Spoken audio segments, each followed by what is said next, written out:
तो नमस्कार दोस्तों, स्वागत है आप सभी का आपके अपने YouTube channel genius math by Tomar sir में। तो बच्चों, आप सबके सहयोग से आज हमारे चैनल को बने हुए 28 दिन हो चुके हैं और आज सुबह ही आप सबके सहयोग से हमारे 1000 सब्सक्राइबर पूरे हो चुके हैं। इसमें आप सभी का पूर्ण रूप से सहयोग है, इसलिए आप सभी को हम दिल से धन्यवाद देना चाहते हैं। सभी का बहुत बहुत धन्यवाद। इसी प्रकार हमको सहयोग करते रहिएगा और हम आपके लिए अच्छे अच्छे वीडियो लाते रहेंगे। तो चलिए आज का टॉपिक हम लोग शुरू करते हैं। आज का हमारा टॉपिक है द्विघात समीकरण। इसका पहले भी एक पार्ट हम दे चुके हैं, उसमें कुछ क्वेश्चन रह गए थे। ये सारे प्रश्न इंपॉर्टेंट प्रश्न आपको कराए जा रहे हैं जो बोर्ड परीक्षा से संबंधित रहेंगे और इनके बोर्ड परीक्षा में आने के चांस भी रहेंगे। तो चलिए बिना देरी के शुरू करते हैं। वीडियो शुरू करने से पहले एक रिक्वेस्ट है उन बच्चों से जो बच्चे चैनल पर नए हैं वो चैनल को सब्सक्राइब करें और बेल आइकन दबा दें ताकि कोई भी वीडियो की नोटिफिकेशन उनको सबसे पहले मिलती रहे। और अगर वीडियो पसंद आए तो वीडियो को लाइक करें और कमेंट करके हमें बताएं कि आपको ये वीडियो कैसा लगा। तो चलिए चलते हैं पहले क्वेश्चन की तरफ। आज का हमारा पहला क्वेश्चन है, एक रेलगाड़ी 480 किलोमीटर की दूरी, तो देखेंगे यहाँ सबसे पहले हमें दूरी दे दी गई है 480 किलोमीटर, समान चाल से तय करती है। तो हमें क्या करना, रेलगाड़ी की चाल याद करनी है। तो हम यहाँ पे मान लेंगे, माना रेलगाड़ी की चाल। तो रेलगाड़ी की चाल कितनी मान लेंगे हम, x किलोमीटर प्रति घंटा। ये हमने रेलगाड़ी की चाल मान ली क्योंकि हमें रेलगाड़ी की चाल यहाँ पे निकालनी है। यदि इसकी चाल 8 किलोमीटर प्रति घंटा कम होती तो वह उसी दूरी को तय करने में 3 घंटे अधिक समय लेती। रेलगाड़ी की चाल याद करो। तो सबसे पहले पहली कंडीशन हम लोग लगाएंगे। यहाँ पे जैसा कि हमें पता है सूत्र होता है चाल बराबर दूरी बटे समय। चाल बराबर दूरी बटे समय। तो चाल कितनी है, इसकी चाल हमने मानी है x, दूरी हमारे पास कितनी है 480 किलोमीटर, और जो समय है इस समय को हम लोग मान लेते हैं t1। t1 का मतलब यहाँ पे होगा कि पहला समय। तो रेलगाड़ी वाले सवालों में या वाहन यातायात वाले सवालों में हम लोग क्या करते हैं, नाव धारा के सवालों में भी क्या करते हैं हम लोग, ऐसी कंडीशन में समय निकाल लेते हैं। तो क्या करेंगे, समय निकालेंगे तो ये t1 इधर चला जाएगा, t1 बराबर 480 और ये x इसकी जगह आ जाएगा और ये हमारा हो जाएगा पहला समीकरण। तो ये हमने पहला समय अभी निकाल लिया। चलते हैं दूसरी कंडीशन की तरफ। जो हमारी दूसरी कंडीशन है, क्या बोला है, यदि इसकी चाल 8 किलोमीटर प्रति घंटा कम होती, मतलब अभी इसकी चाल कितनी थी x, अगर हम इसकी चाल को 8 कम कर दें, यानी इसकी चाल कितनी कर दें, चाल कर दें x माइनस 8 किलोमीटर प्रति घंटा। तो यहां से हम लोग फिर से सूत्र लगा लेते हैं, चाल बराबर दूरी बटे समय। तो चाल की जगह अब की बार क्या रहेगा, x माइनस 8, दूरी हमारी पता है 480 और अब की बार समय को हम लोग मान लेते हैं t2। पहला वाला जो समय था उसे हमने t1 माना, दूसरा वाला समय को क्या मान लिया है, t2। तो हमने क्या बताया था, इसमें समय निकाला जाएगा, तो समय को इधर ले जाएंगे t2 और बराबर 480। ये हमारा गुणे में है तो इधर कहाँ जाएगा, ये इसकी जगह चला जाएगा और ये इसकी जगह आ जाएगा और ये हमारा बन गया समीकरण नंबर 2। तो हमने क्या किया, पहला समय भी निकाल लिया है और दूसरा समय भी निकाल लिया है। अब देखते हैं आगे। देखो, तो ये क्वेश्चन को यहां पे हटा देते हैं।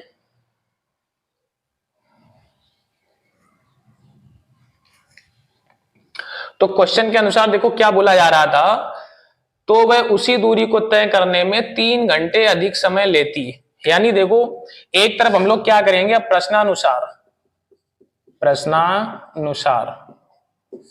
हम लोग क्या करेंगे, एक तरफ पहला समय लिखेंगे और एक तरफ दूसरा समय लिखेंगे।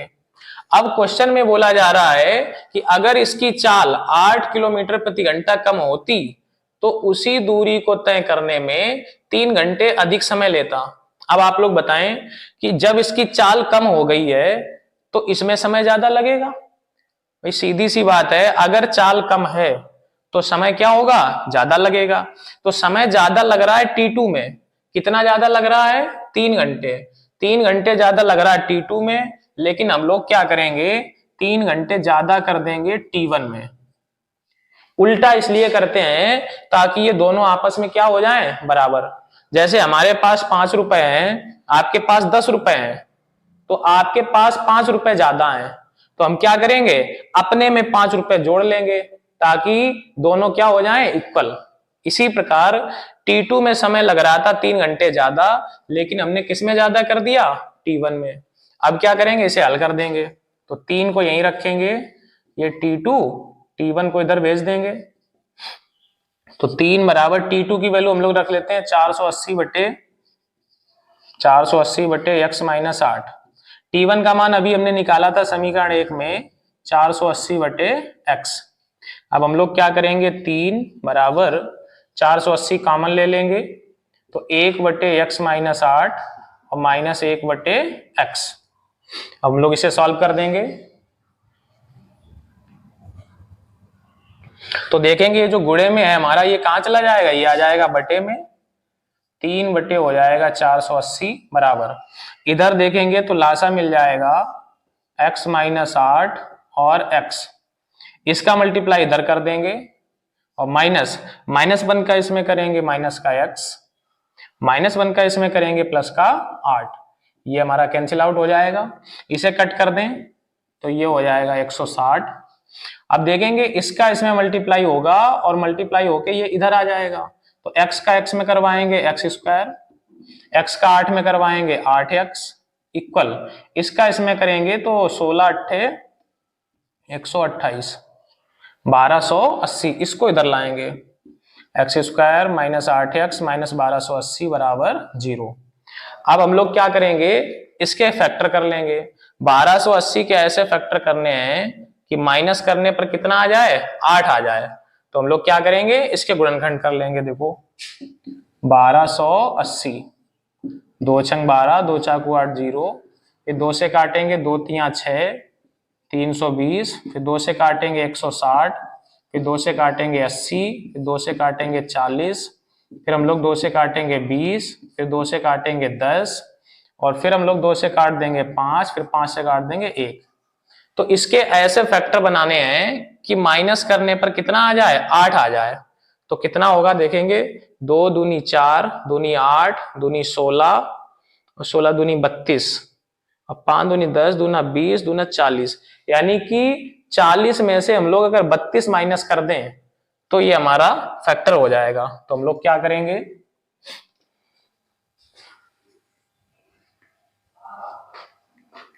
तो हम लोग इसे सॉल्व करेंगे, एक्स स्क्वायर माइनस, यहां ब्रैकेट का प्रयोग करेंगे, पूरा ऐसे ही लिख देंगे। यहाँ पे माइनस है तो बीच में क्या लगाएंगे, माइनस, बड़ा वाला फैक्टर पहले लिखेंगे और छोटा वाला बाद में। 40 में से 32 जाएंगे तो कितना बचेगा, 8 बच जाएगा। तो ये एक्स स्क्वायर माइनस का 40x माइनस माइनस प्लस का हो जाएगा 32x और माइनस 1280 बराबर 0। अब हम लोग क्या करेंगे, इन दोनों में से कितना कॉमन आ रहा है, x, तो x कॉमन ले लेंगे तो बचेगा x माइनस 40। इन दोनों में से प्लस का 32 कॉमन ले लेंगे तो बचेगा x माइनस 40। x माइनस 40 को हम लोग फिर से कॉमन कर लेंगे तो बचेगा x प्लस 32 बराबर 0। तो इधर से उठाएंगे x माइनस 40 बराबर 0, तो x बराबर 40। यहां से अगर निकालेंगे तो माइनस में निकलेगी स्पीड, रेलगाड़ी की चाल कभी माइनस में नहीं हो सकती, तो रेलगाड़ी की चाल हमारी कितनी हो जाएगी, रेलगाड़ी की चाल, तो इसकी चाल हो जाएगी 40 किलोमीटर प्रति घंटा। ये जो रेलगाड़ी वाले प्रश्न हैं ये परीक्षा में अक्सर पूछ दिए जाते हैं, और ये जब भी प्रश्न आता है तो ये हमारा लॉन्ग आंसर में आता है। तो आप लोग इसे अच्छे से तैयार करेंगे, इसकी कॉन्सेप्ट को समझेंगे कि इसमें हमेशा समय निकाला जाता है। तो चलिए हम लोग चलते हैं अगले क्वेश्चन की तरफ। तो अगला हमारा क्वेश्चन आ चुका है, क्वेश्चन नंबर 2। समीकरण है 3x square minus 2√6x plus 2 बराबर 0 के मूल ज्ञात करें। यानी हमें इसकी वैल्यू, x की वैल्यू फाइंड करनी है। x की वैल्यू का मतलब मूल, या इसी को हम लोग कह देते हैं शून्यक। तो देखते हैं हम लोग कैसे सॉल्व करते हैं। तो इसके दो तरीके हैं, एक तो ये डायरेक्ट फार्मूला बन सकता है, दूसरा इसके हम लोग गुणनखंड कर सकते हैं। तो चलिए देखते हैं।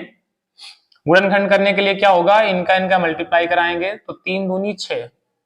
इस 6 के ऐसे फैक्टर कर दें कि जोड़ने पे 2 अंडर रूट 6 आ जाए।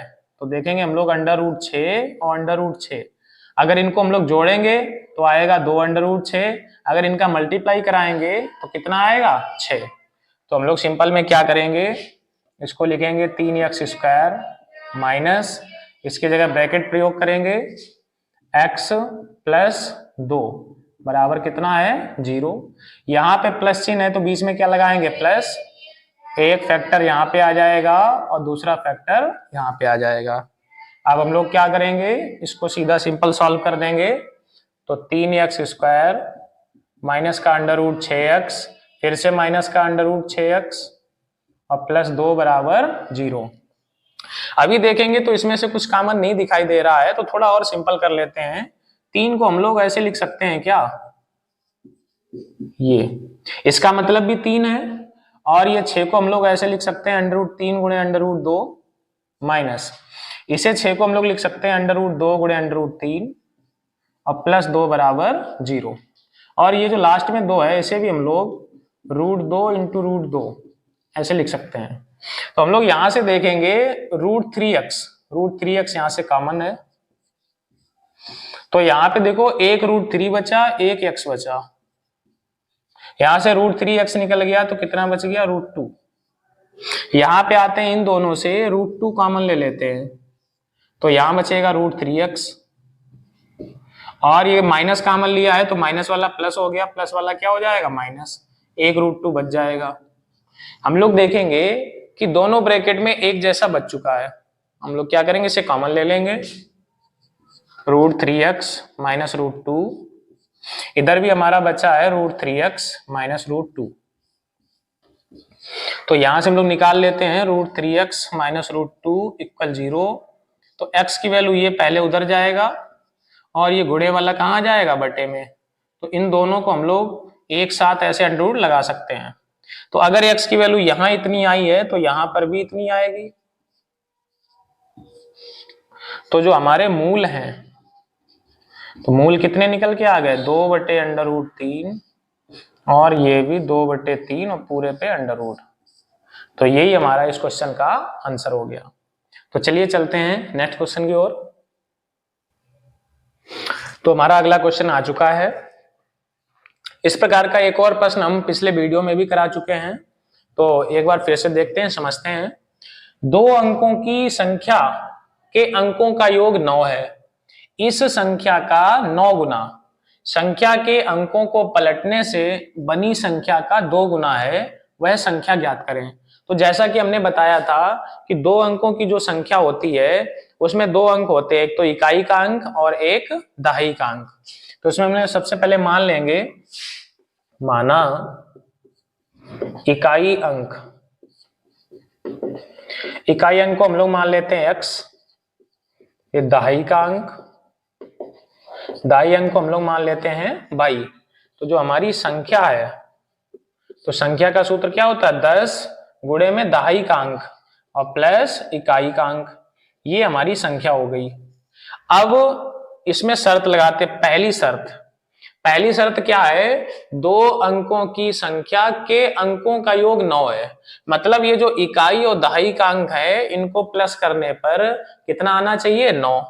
तो यानी x प्लस y बराबर कितना होना चाहिए 9। इसे हम लोग मान लेते हैं समीकरण नंबर 2। अगली कंडीशन पे आते हैं, कंडीशन नंबर 2। दूसरी कंडीशन है इस संख्या का 9 गुना, मतलब ये जो हमारी संख्या है, कितनी है संख्या 10y प्लस x, इसका कितने गुना, इसका 9 गुना, और इक्वल संख्या के अंकों को पलटने से बनी संख्या का 2 गुना है। यानी ये जो हमारी संख्या है इसके अंकों को अगर पलट दिया जाए, मतलब इकाई वाला दहाई की जगह और दहाई वाला इकाई की जगह, तो क्या हो जाएगा 10 और 10 के साथ x हो जाएगा और प्लस y हमारा इधर हो जाएगा।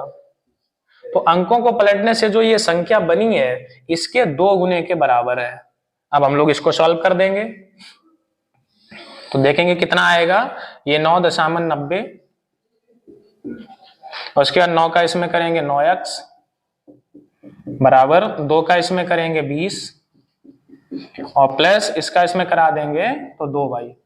हम लोग क्या करेंगे, y वाले एक तरफ कर लेंगे, x वाले एक तरफ कर लेंगे तो इसको इधर लाएंगे तो ये 90y और ये 2y इधर ले आएंगे बराबर ये 20x और 9x को इधर ले जाएंगे तो इधर हमारा बचेगा 88y, इधर हमारा बचेगा 11x।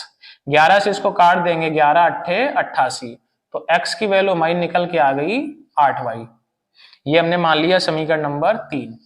ये x का मान उठा के हम लोग समीकरण 2 में रख देते हैं, समीकरण 2 से। तो समीकरण 2 हमारा क्या है, x प्लस वाई बराबर 9, x प्लस वाई बराबर 9। x की जगह हम लोग रखेंगे 8y प्लस वाई बराबर 9, तो ये हमारा हो गया 9y बराबर 9। इसको कट कर देंगे तो y का मान आ गया हमारा 1। हमें y की वैल्यू पता हो चुकी है, ये वैल्यू उठा के समीकरण 3 में रख देंगे, समीकरण 3 से। तो x की वैल्यू क्या आ जाएगी, x बराबर 8 गुणे 1 यानी x बराबर कितना हो गया 8 एकम 8, तो x की वैल्यू हो गई हमारी 8। हमें क्या चाहिए था, हमें चाहिए थी संख्या। तो संख्या हमारी कितनी थी, संख्या 10y प्लस x, संख्या है 10y प्लस x। अब हम लोग क्या करेंगे, 10y का मान 1 और प्लस x का मान 8, 10 एकम 10 और 8 18, तो हमारा जो राइट आंसर हो जाएगा वो कितना हो जाएगा 18। तो संख्या हमारी निकल के आ जाएगी 18। तो आशा करते हैं आपको ये क्वेश्चन समझ आया होगा। चलिए चलते हैं हम लोग नेक्स्ट क्वेश्चन की ओर। तो हमारा आज का अंतिम प्रश्न आ चुका है। प्रश्न है 3x square minus 4√3x plus 4 बराबर 0 के मूलों की प्रकृति ज्ञात करो। देखो मूलों की प्रकृति के लिए इसमें 3 कंडीशन होती हैं। पहली कंडीशन, अगर d हमारा धनात्मक है, अगर d क्या है धनात्मक, और हमारा d क्या है, d अगर ऋणात्मक है, और एक होता है d इक्वल 0। यानी ये हमारी 3 कंडीशन होती हैं मूलों की प्रकृति की। अगर d हमारा धनात्मक है तो मूल वास्तविक और असमान होंगे, अगर d हमारा ऋणात्मक है तो मूल काल्पनिक और असमान होंगे, और अगर d इक्वल 0 है तो मूल वास्तविक और समान यानी कि वास्तविक और बराबर होंगे। तो हम लोग सबसे पहले d निकालेंगे, d को हम लोग कहते हैं विविक्त कर। तो देखते हैं कैसे निकालते हैं, इसे समझते हैं। इसका भी प्रश्न हम पहले करा चुके हैं इससे पहले वीडियो में। तो सबसे पहले इसकी मानक समीकरण से तुलना की जाएगी। तो जो इसका मानक समीकरण होता है ax square plus bx plus c बराबर 0, इससे हम लोग क्या कराएंगे, तुलना करा लेंगे।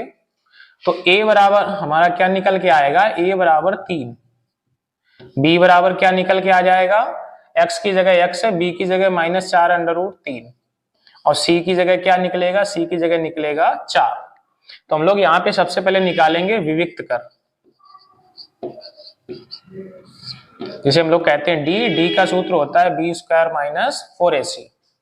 लगा देते हैं यहाँ से फॉर्मूला, b का मतलब माइनस का 4√3 माइनस का 4, a की जगह कितना है हमारा 3 और c की जगह कितना है 4। तो हम लोग इसको हल करेंगे तो देखो माइनस का स्क्वायर प्लस 4 का स्क्वायर 16 √3 का 3, तो आएगा 16 गुणे 3, ये 4 3 12, 12 चौक 48। तो ये हमारा जो निकल के आएगा 16 3 48 और माइनस 48, ये कैंसिल आउट हो जाएगा। तो d इक्वल क्या निकल के आ जाएगा 0। जैसा कि अभी हमने बताया था, अगर d हमारा 0 आता है तो मूल हमारे क्या हो जाएंगे, अतः मूल वास्तविक तथा समान होंगे।